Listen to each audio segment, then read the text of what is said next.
Even after 2 weeks of chaos, it's still unclear exactly who is behind the so-called truckers' convoy.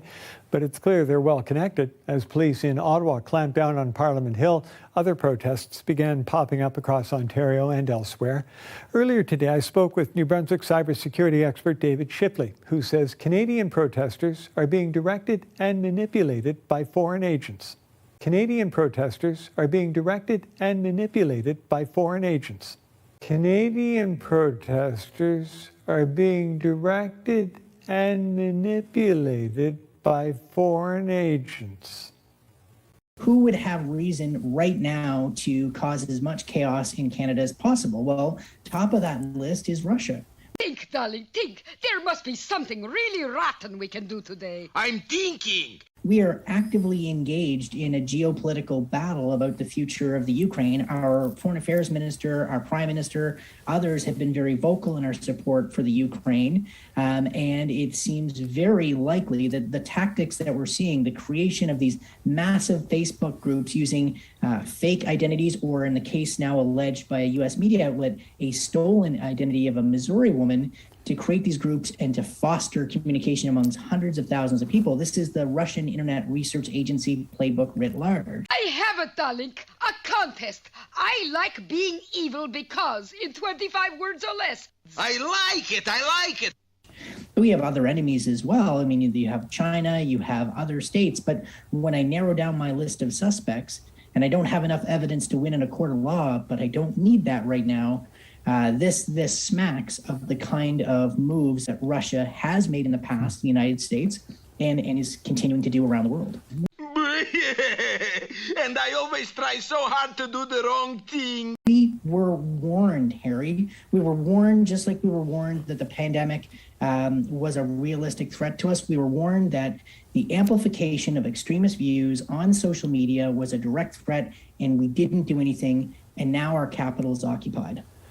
We were warned. We were warned. We were warned. What should governments here be doing as they come into conflict with these groups? The best hope that we have is some of the smart moves that we actually saw our province do this week, which is to take preemptive action, have realistic fines and real consequences for the disruption of civil society and using our laws and the rule of law to navigate this.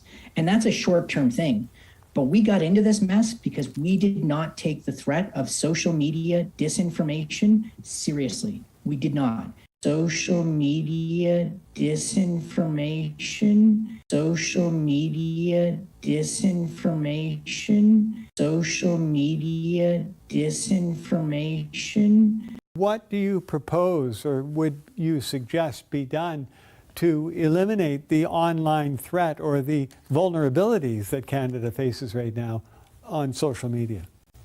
In the midterm, we need to subject social media platforms to reasonable regulation of the algorithms that they use to promote, influence, and amplify hate, fear, and anger.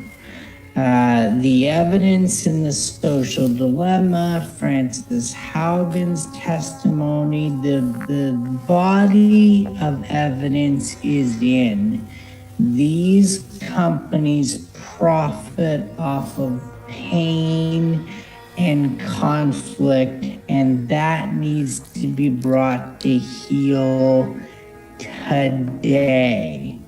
And we need the CRTC, which has reasonable regulation over the power of broadcast media because of the power and possibility of that medium to both help or hurt Canadian citizens, to be brought to bear on social media.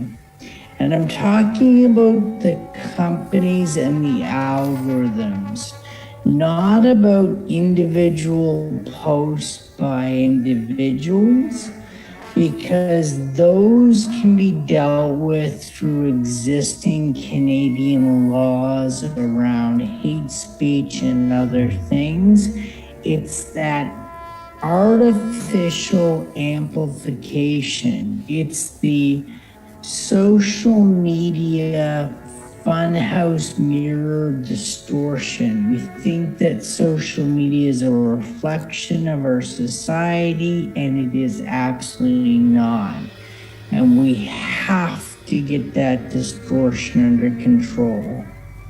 That is an existential threat to Canadian democracy, and we better wake up about it. Canadian protesters are being directed and manipulated by foreign agents.